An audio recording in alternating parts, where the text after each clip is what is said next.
24 अप्रैल गुरुवार को वैशाख माह की वृथिनी एकादशी का बहुत ही पावन पवित्र दिन आने वाला है।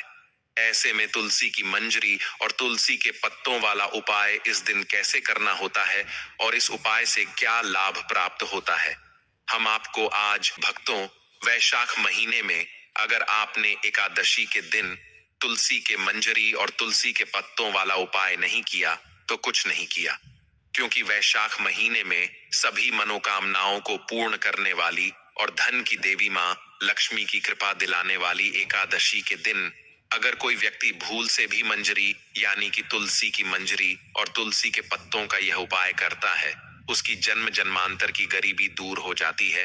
तो प्रिय भक्तजनों, 24 अप्रैल 2025 के दिन भूल से भी आपको इस उपाय को नहीं छोड़ता है। अगर आप गलती से दिया उपाय करती हैं तो समझी आपकी किस्मत चमक जाती है।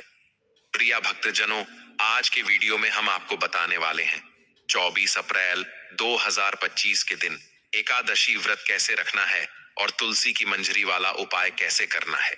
तो निवेदन इतना है, किसी वीडियो को अंत तक देखिएगा, क्योंकि वीडियो के माध्यम से एकादशी पूजा विधि और पारण और तुलसी के उपाय का वर्णन आज हम आपको करने वाले हैं।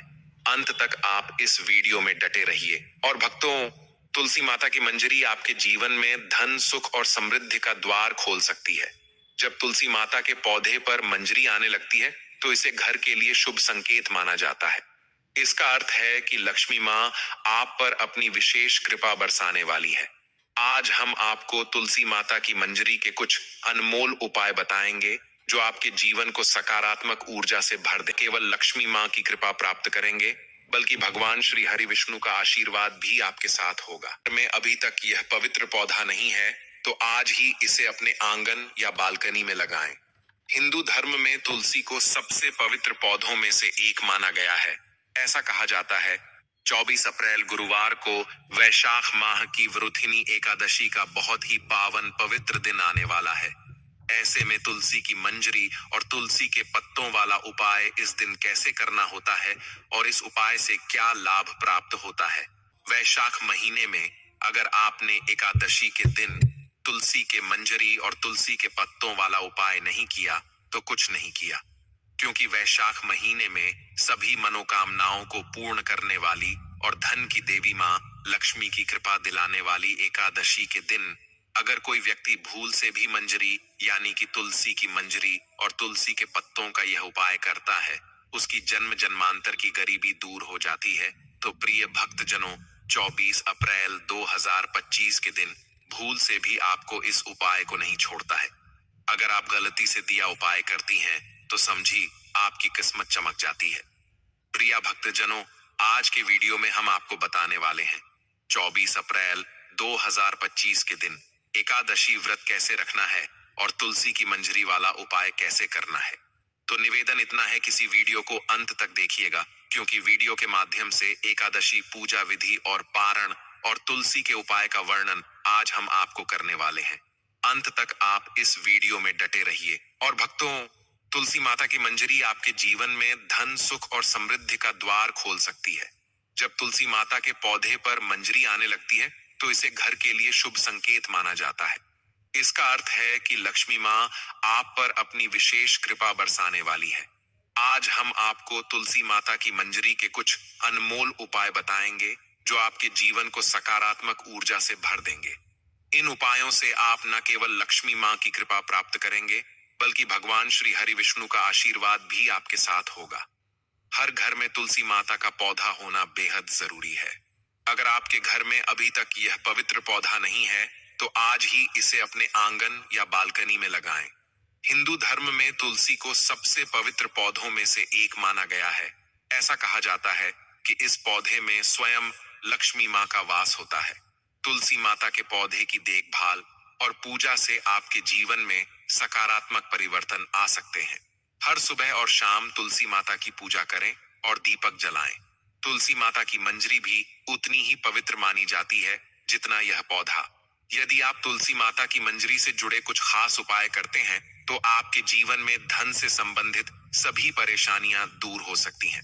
आपकी तिजोरी हमेशा भरी रहेगी और आपके घर में कभी धन की कमी नहीं होगी। घर के सभी सदस्य अपने कार्यों में सफलता प्राप्त करेंगे और आपके घर में सुख, शांति और समृद्धि का वास होगा। यदि आपके घर में कलह या तनाव का माहौल है, तो तुलसी माता की मंजरी का एक छोटा सा उपाय करके इन समस्याओं से छुटकारा पाया जा सकता है। यह उपाय आपके घर में खुशियों की बहार ला सकता है। परंतु इस उपाय को करने से पहले आप सभी को वरुथिनी एकादशी की सही तिथि और पूजा का शुभ मुहूर्त, पूजा विधि जानना जरूरी है। तभी आप सही तरीके से इस उपाय को कर पाएंगे। तो चलिए, पहले हम आपको बरतनी एकादशी विषय में कुछ जानकारी दे देते हैं। जो भी महिलाएं व्रत धारण करती हैं या फिर जो भी पुरुष व्रत धारण करती हैं, उनको एकादशी की और निम्न जानकारियां जरूर से पता होनी चाहिए, अन्यथा भगवान विष्णु की कृपा से वंचित रह जाते हैं। दोस्तों, आप सभी भक्तों को आने वाली वृथिनी एकादशी की हार्दिक शुभकामनाएं। भक्तजनों, वृथिनी एकादशी के बारे में, यह एकादशी बहुत ही शुभ और सौभाग्य प्रदान करने वाली मानी जाती है। यदि कोई महिला या पुरुष जीवन में परेशान है, दुर्भाग्य का सामना कर रहा है और इस एकादशी का व्रत करता है, तो उसका सौभाग्य जागृत हो सकता है। जिन्हें संतान प्राप्ति में कठिनाई हो रही है, जिनके भाग्य में रुकावटें आ रही हैं या जिनके जीवन में कोई पुरानी बाधा है, उनके लिए यह व्रत लाभकारी हो सकता है। एकादशी का प्रभाव बहुत शुभ माना गया है। यह दुखों को दूर करने वाली मानी जाती है। यदि आपके जीवन में आर्थिक परेशानियां हैं या कोई समस्या लंबे समय से बनी हुई है, तो वृथिनी एकादशी का व्रत एक श्रेष्ठ उपाय हो सकता है। यदि आप अपने जीवन में शांति चाहते हैं और मोक्ष की ओर बढ़ना चाहते हैं, तो यह एकादशी एक महान साधन है। लेकिन दोस्तों, 2025 में वृथिनी एकादशी व्रत को लेकर लोगों के मन में भ्रम बना हुआ है कि यह व्रत 23 या 24 अप्रैल को रखा जाएगा। इस वीडियो में हम आपको बताएंगे कि पारण कब होगा, व्रत के नियम क्या हैं और वरुथिनी एकादशी की पूजा कैसे करनी चाहिए। पूजन विधि क्या होनी चाहिए, व्रत में क्या खाना चाहिए, क्या नहीं खाना चाहिए। हम प्रत्येक एकादशी के बारे में विस्तृत जानकारी, जो पुराणों में वर्णित है, आपके लिए लेकर आते हैं। हम कोई मनगढ़ंत या बनावटी बातें नहीं बताते। तो भक्तों, आज हम इस वीडियो में बताएंगे कि वरुथिनी एकादशी का व्रत कब करना है, पारण कब होगा, व्रत के नियम क्या हैं, व्रत कैसे करना चाहिए, क्या सावधानियां बरतनी चाहिए, पूजन कैसे करना है, भगवान को क्या अर्पित करना है, क्या नहीं अर्पित करना है, एकादशी माता और तुलसी की पूजा की जाएगी या नहीं, पारण में विशेष रूप से क्या भोग लगाना है, कौन से मंत्र बोलने हैं और किन नियमों के अनुसार व्रत का पारण करना है, सुबह करना है या दोपहर में, भद्रा का इस दिन प्रभाव है या नहीं। इस प्रकार की संपूर्ण जानकारी इस वीडियो में सरल भाषा में दी जाएगी। पहली बार यह व्रत कर सकते हैं या नहीं, इन सभी प्रश्नों के उत्तर आज हम इस वीडियो में जानेंगे। इसलिए आप वीडियो को पूरा देखें, आधा अधूरा न देखें। कई लोग वीडियो को काट काट कर देखते हैं और ऐसे व्यक्ति को जीवन में कभी सफलता प्राप्त नहीं हो सकती। इसलिए वीडियो को आधा अधूरा छोड़कर न जाए, इसे पूरा देखें अपने व्रत की सफलता और मनवांछित फल प्राप्त करने के लिए। ओम नमः भगवते वासुदेवाय या जय श्री हरि विष्णु कमेंट बॉक्स में अवश्य लिखें। तो भक्तों, चलिए सबसे पहले हम आपको बता देते हैं कि वरुथिनी एकादशी की सही तिथि और समय क्या है। फिर हम बारी बारी से सभी जानकारी बताएंगे और यह भी बताएंगे कि वह कौन सी चीज है जो हमें वरुथिनी एकादशी के दिन जरूर खानी चाहिए। साथ ही हम आपको बताएंगे कि इस दिन एक चीज भूल कर भी नहीं खानी चाहिए। यदि आप यह चीज भूल कर भी खा लेते हैं, तो आपके घर में मृत्यु भी हो सकती है। तो ऐसा अनर्थ भूल कर भी न करें और अनर्थ होने से पहले वीडियो को पूरा जरूर देख लें। यह बहुत ही खास और ज्ञानवर्धक वीडियो है। तो चलिए भक्तों, जानते हैं वरुथिनी एकादशी की सही तिथि और समय के बारे में। लेकिन दोस्तों, उससे पहले आपसे हाथ जोड़कर एक निवेदन करते हैं कि यदि आप इस चैनल पर नए हैं, सब्सक्राइब करके वीडियो को एक लाइक जरूर करें। भक्तों, चलिए जान लेते हैं कि 2025 में वरुथिनी एकादशी की सही तिथि और समय क्या है। भक्तों, यह एकादशी हर साल वैशाख मास के कृष्ण पक्ष की एकादशी को पड़ती है, जिसे वरुथिनी एकादशी कहते हैं। सनातन धर्म में इस एकादशी का विशेष महत्व है। इस बार 2025 में वरुथिनी एकादशी का व्रत 24 अप्रैल को रखा जाएगा। आइए भक्तों, जानते हैं वरुथिनी एकादशी के महत्व, शुभ मुहूर्त और पूजा विधि के बारे में। वैदिक पंचांग के अनुसार वैशाख माह के कृष्ण पक्ष की एकादशी तिथि 23 अप्रैल को शाम 4:43 से शुरू होगी और अगले दिन यानी 24 अप्रैल को दोपहर 2:32 पर समाप्त होगी। सनातन धर्म में सूर्योदय तिथि का अधिक महत्व है, इसलिए 24 अप्रैल को वरुथिनी एकादशी मनाई जाएगी। आपकी जानकारी के लिए बता दें कि एकादशी व्रत का पारण द्वादशी तिथि पर किया जाता है। वरुथिनी एकादशी के व्रत का पारण 25 अप्रैल को किया जाएगा। इस दिन व्रत पारण का समय सुबह 5:56 से सुबह 8:23 तक है। व्रत का पारण करने के बाद विशेष चीजों का दान जरूर करना चाहिए। धार्मिक मान्यता के अनुसार द्वादशी तिथि को दान करने से एकादशी व्रत का पूर्ण फल प्राप्त होता है। ज्योतिष शास्त्र के अनुसार इस वर्ष वरुथिनी एकादशी पर ब्रह्म और इंद्र योग का संयोग बन रहा है, साथ ही शिववास योग भी है। इन शुभ योगों के बीच शतभिषा और पूर्व भाद्रपद नक्षत्र का संयोग होने से यह दिन विशेष रूप से पुण्यकारी माना जाता है। इस समय भगवान विष्णु और मां लक्ष्मी की पूजा करने से साधक के जीवन में अपार सुख और सौभाग्य की वृद्धि होती है। हर साल वैशाख माह के कृष्ण पक्ष की एकादशी तिथि को वरुथिनी एकादशी मनाई जाती है। हिंदू धर्म में इस व्रत का विशेष महत्व है। इस दिन लक्ष्मी नारायण जी की सच्चे मन से पूजा अर्चना करने से सभी मनोकामनाएं पूर्ण होती हैं और सभी कष्टों से मुक्ति मिलती है। यह भी कहा जाता है कि वरुथिनी एकादशी का व्रत रखने से मृत्यु के बाद वैकुंठ में स्थान प्राप्त होता है। जो व्यक्ति इस एकादशी का व्रत करता है वह सभी पापों से मुक्त हो जाता है, सदैव प्रसन्न रहता है और उसे शुभ फल की प्राप्ति होती है। वरुथिनी एकादशी का महत्व सनातन धर्म में अत्यंत गहरा है और इसे विशेष रूप से भगवान लक्ष्मी नारायण की आराधना के लिए मनाया जाता है। इस दिन भक्त उपवास रखते हैं और भगवान लक्ष्मी नारायण की पूजा करते हैं ताकि उनकी सभी इच्छाएं पूर्ण हों। धार्मिक मान्यता के अनुसार वरुथिनी एकादशी का व्रत करने से जीवन में सुख और समृद्धि का आगमन होता है और कठिनाइयों से मुक्ति मिलती है। जो लोग इस व्रत का पालन करते हैं उन्हें मोक्ष की प्राप्ति का आशीर्वाद मिलता है। दोस्तों, वीडियो में आगे की जानकारी बताने से पहले यदि आपने अभी तक कमेंट बॉक्स में जय माता लक्ष्मी नहीं लिखा है तो जय माता लक्ष्मी जरूर लिखें। जब आप हमारे कमेंट बॉक्स में जय माता लक्ष्मी लिखते हैं तो हमें बहुत अच्छा लगता है और यदि आप हमारी वीडियो को लाइक करते हैं तो हमारा मनोबल बढ़ता है, जिससे हम अच्छी अच्छी जानकारी आप सभी के लिए लेकर आते हैं। चलिए भक्तों, अब हम जान लेते हैं वरुथिनी एकादशी की पूजा विधि के बारे में। वरुथिनी एकादशी के दिन सबसे पहले आपको सुबह जल्दी उठकर शुद्ध और पवित्र मन से दिन की शुरुआत करनी चाहिए। इसके बाद आपको स्नान करना चाहिए, लेकिन केवल सामान्य पानी से नहीं, गंगा जल को पानी में मिलाकर स्नान करें। गंगा जल को पवित्र माना जाता है और यह शुद्धि का प्रतीक है। इसे शरीर और मन को शुद्ध करने के लिए उपयोग किया जाता है ताकि व्रत में कोई विघ्न न आए और आपको आशीर्वाद प्राप्त हो सके। स्नान के बाद आपको भगवान श्री विष्णु का ध्यान करना चाहिए। इस समय आप भगवान विष्णु के चरणों में अपनी श्रद्धा व्यक्त करते हुए व्रत का संकल्प लें। अब एक छोटी सी चौकी लेकर उस पर पीला वस्त्र बिछाएं। पीला रंग विशेष रूप से शुभ माना जाता है और इसे लक्ष्मी माता और भगवान विष्णु से जोड़ा जाता है। यह पवित्रता और समृद्धि का प्रतीक है। इस पर आप लक्ष्मी नारायण की मूर्ति या चित्र स्थापित करें। इसके बाद चौकी पर भगवान विष्णु और लक्ष्मी माता की मूर्ति रखें और उनकी पूजा करें। पूजा में आपको फल, पीले फूल, धूप, दीप और नैवेद्य अर्पित करना चाहिए। विशेष रूप से भगवान विष्णु को तिल और तुलसी दल अर्पित करने से व्रत का पुण्य और भी बढ़ता है। भगवान विष्णु और मां लक्ष्मी को ताजे फल और फूल अर्पित करें ताकि उनका आशीर्वाद प्राप्त हो। पूजा के बाद भगवान विष्णु के बीज मंत्र ओम नमो नारायणाय नमः का जाप करें।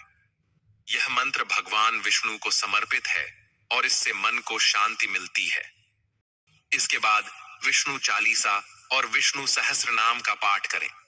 विष्णु चालीसा के माध्यम से भगवान विष्णु की महिमा का गान किया जाता है और विष्णु सहस्त्र नाम में भगवान विष्णु के हजारों नाम हैं, जो उनके विभिन्न रूपों और गुणों को प्रकट करते हैं।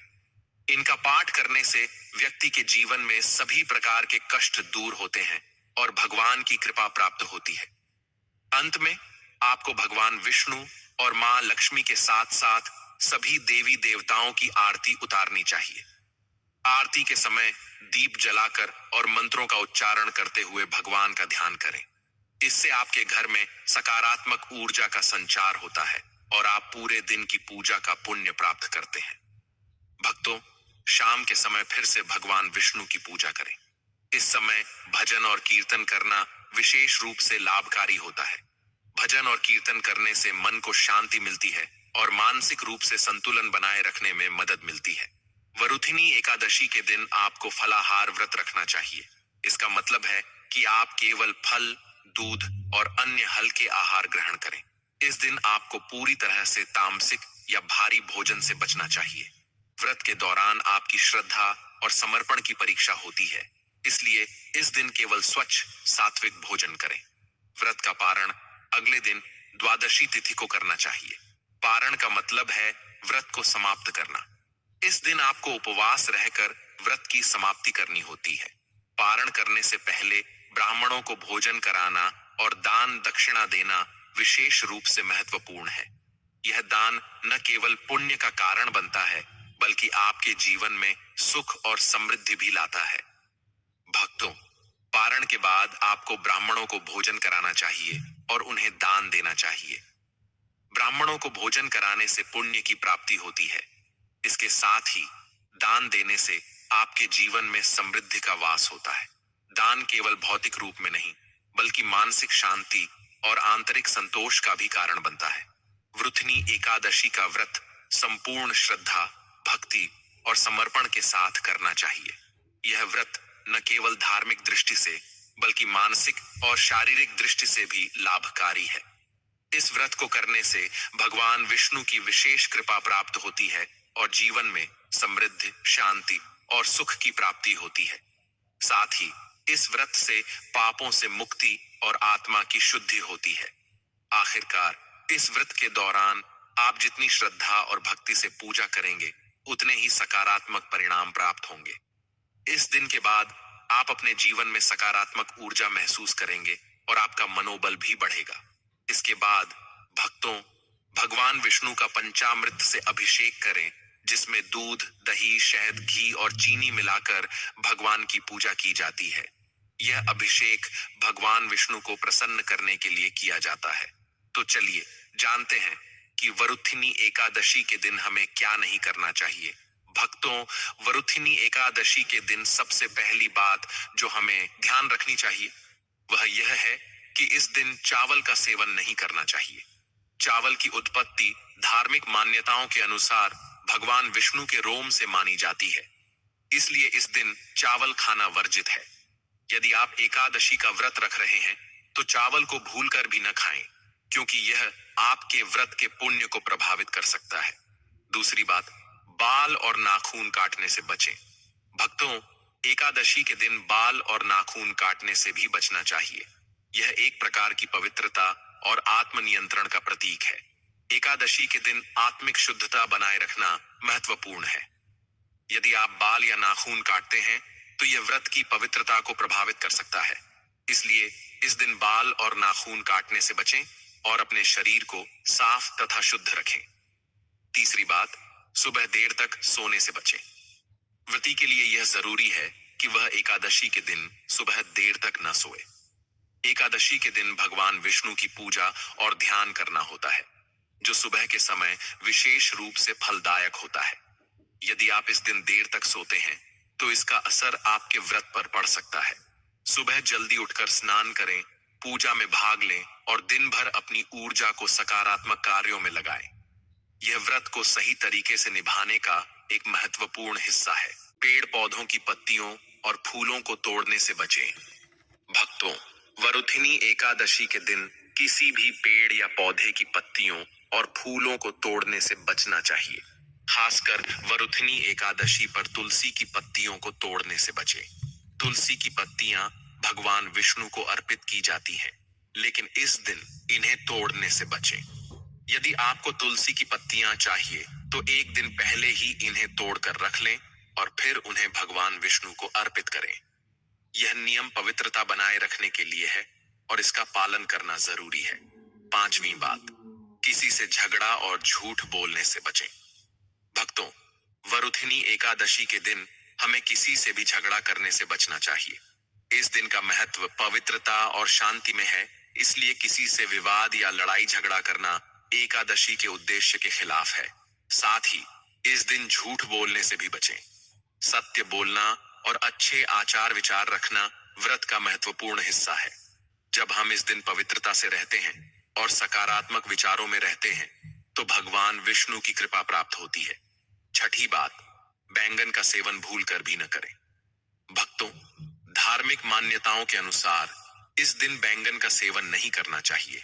बैंगन को तामसिक भोजन माना जाता है और एकादशी के दिन हमें सात्विक और शुद्ध आहार लेना चाहिए। बैंगन का सेवन न केवल शारीरिक दृष्टि से बल्कि आध्यात्मिक दृष्टि से भी वर्जित है। इस दिन हमें हल्का और ताजगी देने वाला भोजन करना चाहिए। सातवीं बात, वरुथिनी एकादशी के दिन झाड़ हल्का और ताजगी देने वाला आहार है, जो पाचन में भी मदद करता है। चौथी चीज है साबूदाना। इस दिन साबूदाना भी खाया जा सकता है। आप साबूदाना खिचड़ी, साबूदाना वड़ा या साबूदाना कचौड़ी बना सकते हैं। ये हल्के होते हैं और बहुत ऊर्जा देते हैं। प्याज, लहसुन और तामसिक चीजें नहीं खानी चाहिए। इस दिन आपको प्याज, लहसुन और तामसिक भोजन से बचना चाहिए। ये चीजें शरीर में भारीपन और आलस्य लाती हैं। साथ ही इनका सेवन करने से व्रत का सही फल नहीं मिलता। यदि आप वरुथिनी एकादशी के दिन चाहते हैं कि आपके व्रत का पूरा पुण्य मिले, तो इन चीजों से बचना जरूरी है। तो चलिए भक्ति अब जानते हैं एकादशी के दिन तुलसी वाले उपाय और तुलसी की मंजरी के उपाय। दोस्तों, तुलसी माता के पौधे को देवी लक्ष्मी का स्वरूप माना जाता है और उस पर मंजरी का आना बेहद शुभ संकेत होता है। तो आइए जानते हैं तुलसी माता की मंजरी के कुछ आसान और प्रभावी उपाय। जब भी तुलसी माता पर मंजरी आए, तो उसे फेंकने के बजाय लाल कपड़े में बांधकर मंदिर में रख दें। अगर आप धन लाभ चाहते हैं, तो मंजरी को लाल वस्त्र में लपेटकर अपनी तिजोरी में रखें। ऐसा माना जाता है कि इन उपायों को अपनाने से लक्ष्मी मां की कृपा सदैव बनी रहती है। अगर कोई व्यक्ति चाहता है कि उसे कभी आर्थिक परेशानी का सामना ना करना पड़े, तो वह अपने पर्स में तुलसी माता की मंजरी रख सकता है। नंबर 2, देवों के देव महादेव को तुलसी का पत्ता चढ़ाना वर्जित माना गया है, लेकिन तुलसी माता की मंजरी अर्पित की जा सकती है। ऐसा करने से पारिवारिक सुख का लाभ मिलता है। अतिरिक्त यदि किसी के जीवन में प्रेम की कमी हो या शादी विवाह में बाधा आ रही हो, तो दूध में मिलाकर तुलसी माता की मंजरी महादेव को अर्पित करनी चाहिए। यह उपाय प्रेम की प्राप्ति में सहाय होता है और विवाह में आ रही अड़चन दूर करता है। नंबर 3, यदि तुलसी माता की मंजरी भगवान श्री हरि विष्णु और महादेव को अर्पित की जाए, तो व्यक्ति को मोक्ष की प्राप्ति होती है। इसका अर्थ है कि उस व्यक्ति को पुनः जन्म मरण के चक्र से मुक्ति मिलती है और वह भगवान के चरणों में स्थान प्राप्त करता है। नंबर 4, अगर किसी व्यक्ति की आर्थिक स्थिति ठीक नहीं है, तो शुक्रवार के दिन मां लक्ष्मी की पूजा के दौरान तुलसी माता की मंजरी अर्पित करें। यह उपाय बेहद शुभ माना गया है और इससे धन प्राप्ति के मार्ग खुलते हैं। इसके अलावा शुक्रवार को तुलसी के कुछ पत्ते तोड़कर पीले वस्त्र में बांधकर तिजोरी या धन रखने के स्थान पर रखें। तुलसी मंजरी से निकलने वाली ऊर्जा धन को आकर्षित करती है और यह उपाय धन की कमी को दूर करने में बहुत प्रभावी है। नंबर 5, घर की उत्तर पूर्व दिशा, जिसे ईशान कोण कहा जाता है, वास्तु शास्त्र में अत्यंत शुभ मानी गई है। इस दिशा में देवी देवताओं का वास होता है। यदि इस स्थान पर गमले में तुलसी माता की मंजरी रखी जाए, तो इससे धन आगमन के मार्ग खुलते हैं। नंबर 6, घर का पूजा स्थान सबसे पवित्र माना जाता है। यदि आप अपने घर के मंदिर में तुलसी माता की मंजरी रखते हैं, तो आपके घर में हमेशा मां लक्ष्मी का वास रहता है और सकारात्मक ऊर्जा का प्रवाह बना रहता है। ध्यान रखें, मंजरी को लाल वस्त्र में बांध कर रखें और इसे ऐसी जगह रखें जहां किसी की नजर ना पड़े। इसे स्थापित करते समय तुलसी माता और भगवान श्री हरि विष्णु का ध्यान अवश्य करें। नंबर 7, अगर आप आर्थिक तंगी से परेशान हैं तो तुलसी माता की मंजरी को अपने घर की बालकनी की उत्तर या पूर्व दिशा में किसी पवित्र स्थान पर रखें। यह उपाय करने से आपके घर में कभी धन की कमी नहीं होगी और धन प्राप्ति के रास्ते हमेशा खुले रहेंगे। नंबर 8, मान्यता है कि लक्ष्मी मां की पूजा में तुलसी माता की मंजरी को शामिल करना बहुत शुभ होता है। शुक्रवार के दिन लक्ष्मी मां को तुलसी माता की मंजरी अर्पित करने से उनकी कृपा हमेशा बनी रहती। शास्त्र के अनुसार यदि किसी घर में हमेशा कलह का माहौल रहता है या मानसिक तनाव बना रहता है तो इससे छुटकारा पाने के लिए गंगा जल में तुलसी माता की मंजरी मिलाकर घर की उत्तर दिशा में रखें। इसके बाद इस जल को रोजाना पूरे घर में छिड़क। यह उपाय घर से नेगेटिव एनर्जी को दूर करता है और माहौल खुशनुमा बनाता है।